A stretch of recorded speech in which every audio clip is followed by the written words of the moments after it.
Good morning friends. 1 મિનિટનો સંદેશ, right? આપણે એ ઇસરાયલ, સંયુક્ત જે ઇસરાયલ હતું એના 3 મુખ્ય રાજાઓ જે થઈ ગયા એને જોયા આપણે, રાઈટ?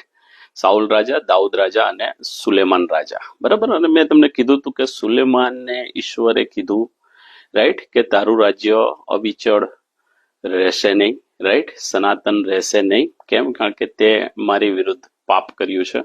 અને સુલેમાનના એ જીવનકાળને અંતે એના રાજ્યના 2 ભાગ થઈ જાય છે સુલેમાનના મરણ પછી, રાઈટ? એ યરોબામ જે એનો ચાકર હતો, રાઈટ, એને એ 10 કુળ ઈશ્વર આપે છે, ઇસરાયલનું રાજ્ય. અને સુલેમાનનો જે દીકરો હતો રહોબામ, એને ઈશ્વર 2 કુળ આપે છે, રાઈટ? એ નીચેનું એટલે દક્ષિણનું રાજ્ય એટલે યહુદા અને બિન્યામીન, રાઈટ? આ દિવસો દરમિયાન મેં તમને એક હોમવર્ક સોંપ્યું હતું કે ત્યાર પછી જે 20 રાજાઓ થઈ ગયા, ઇસરાયલમાં 20 અને યહુદિયામાં 20, એમાં એક રાણીનું નામ આવે છે કે જે રાણીએ રાજ્ય કર્યું હતું. હવે એ શોધવાનું મેં કીધું તું, હોમવર્ક કરવાનું કીધું હતું, એટલે ઘણા લોકોના જે રિપ્લાય આવ્યા ને એ બહુ આશ્ચર્ય પ્રમાણે એવા. એક જણે કીધું કે વાસ્તી રાણી, બીજા જણનો રિપ્લાય આવ્યો કે સેબાની રાણી જે સુલેમાનને મળવા આવી હતી એ, ત્રીજીએ કીધું કે પેલી આહાબની સ્ત્રી ઇઝબેલ રાણી હતી એની વાત કરી. ચોથું તો વળી કહે છે કે એસ્તર રાણી. એટલે પ્રશ્ન થાય કે વચનમાં આપણું ઊંડાણ કેટલું છે, છીછરું છે, છીછરું કહેવાય. અને એના માટે એ જવાબદાર એ આજની મંડળીઓ છે. સોરી ટુ સે, પણ આ વાસ્તવિકતાઓ છે, રાઈટ? કેમ? કારણ કે જો આટલી બાબત, ઇવન હું તો એમ કહું કે એ ઇસરાયલના રાજ્યને કોણ બંદીવાસ બનાવીને લઈ ગયું એ પણ શું ખ્યાલ છે કોઈને? તમને ખ્યાલ છે? અત્યારે તમે સાંભળો છો તો આ સામાન્ય બાબતો છે કે જેમાં આપણી પાસે જીવંત વચન આપણી માતૃભાષામાં છે, જે ભાષા આપણે સમજીએ છીએ એ ભાષામાં તમારી ને મારી પાસે વચન છે, પણ પુલપિટ ઇતિહાસ બતાવીને જે ઈશ્વર જીવંત છે, જે ગઈકાલે છે, આજે છે અને સદા સર્વકાળ છે, જે આલ્ફા છે, જે ઓમેગા છે, જે આદિ છે, જે અંત છે, રાઈટ?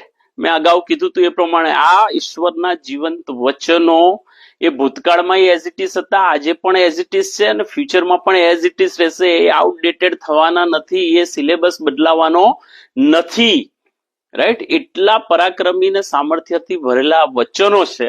બટ દુઃખની વાત એ છે કે પુલપિટ એ નિષ્ફળ જઈ રહી છે આ વચનોને વધારે સારી રીતે લોકોને સમજાવવામાં.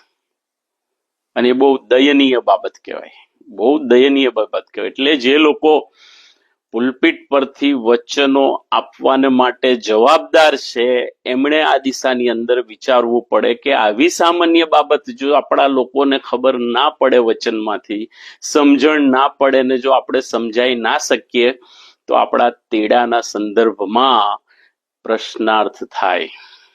યસ, કે આપણે શું પીરસીએ છીએ? આપણા આત્માથી આપણને જે ગમે એ પીરસીએ છે કે ઈશ્વરના આત્મા, ઈશ્વરના પરાક્રમ ને સામર્થ્યથી ઈશ્વરનો આત્મા મને જે કહે છે એ મારે કહેવાનું છે? લોકોના કાનમાં સારું લાગે એવું મારે બોલવાનું છે કે ઈશ્વરને સારું લાગે એવું મારે બોલવાનું છે? અને એના માટે ઈશ્વર સાથેનો દૈનિક સક્રિય સંબંધ, ઈશ્વર સાથેનો મારો સંબંધ એ બહુ દ્રઢ, મજબૂત અને તેડાથી ભરેલો હશે કે જે દિવસે ઈશ્વરે મને તેડું આપ્યું હતું એ તેડાની તાજગી આજે પણ બરકરાર હશે. તો ચોક્કસ ઈશ્વરના પરાક્રમ સામર્થ્યથી આપણે વચનો સમજાવવામાં આનંદ અને આનંદ જ આવતો હશે. પણ જો આપણને પ્રશ્નાર્થ થાય, તૈયારી કરવામાં આપણને તકલીફ થાય, ઈશ્વર પાસે બેસવામાં, ઈશ્વર પાસે વચન માંગવામાં જો આપણને તકલીફ થાય, તો પછી રવિવાર સવાર ઉઠીને આપણે શું કરવું પડે? આપણી ઈચ્છા મુજબનું, આપણને ગમતું, આપણને યોગ્ય લાગતું વચન આપણે શેર કરી દઈએ.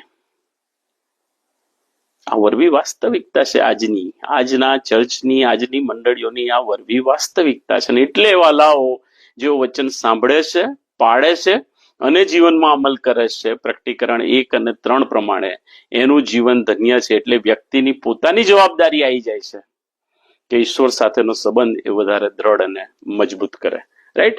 અઘરું છે પણ અશક્ય તો નથી, અસંભવ તો નથી. અને એટલે તમારે ને મારે એના માટે તૈયારી તો કરવી રહી. ફરી કહું છું, એ રાણી કોણ હતી એ તપાસજો, અને એ ઇસરાયેલને કોણ બંદીવાસમાં લઈ ગયું, કયું સામ્રાજ્ય આવ્યું બંદીવાસમાં લઈ ગયું, એ પણ તપાસજો. એ હોમવર્ક તરીકે આપું છું, તમે મને કહેજો, જણાવજો. Right?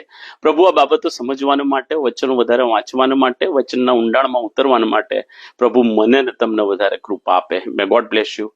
Have a blessed day. Bye bye. Take care.